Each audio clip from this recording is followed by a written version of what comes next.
حرمت شما رو نگه می‌داریم.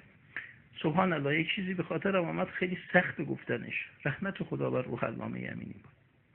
یک کسی از این عالمان مثلا سنی به قول اون دوستمون بکری عمری به علامه یمینی رسید که آقا شما چی میگین؟ ما میگیم علی ابن ابی طالب خلیفه چهارم، شما میگید علی ابن ابی طالب خلیفه اوله. آقا یمینی گفت که نه، مگه علی ابن ابی طالب مسلمان بوده؟ علامه یمینی صاحب القدیر چی داره میگه؟ خود اون سنی تجربه یعنی چی؟ تو مگه علی ابن ابی طالب مسلمانه؟ علامه یمینی فهمید یعنی چی آقا؟ معلومه مسلمانه. علامه یمینی فهمید که فکر نمیکنه. تو یعنی چی آقا؟ چطور مگه؟ تو آقا پیغمبر گفته است کسی که مسلمان است خونش احترام داره، ناموسش احترام داره.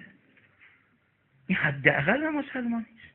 هر کسی مسلمان بشه، شما اگر در خونش رفتید در زدید، ولی قرآن گفته و اذا قیل لكم ارجعوا فارجعوا، اگر گفت برگردید، نمیخوام در خونم باز کنم، باید برگردید.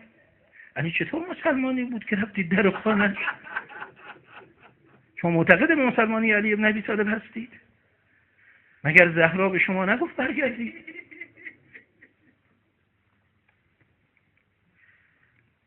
دختر پیغمبر آمد پشت در با تنی رنجور از داغ پدر، ناله میزد سخت از سوز جگر که ز جان ما چه میخواهی عمر. شما معتقد به اسلام علی ابن ابی طالب هستید؟ اگر او رو کافر میدانستید چه میکردید؟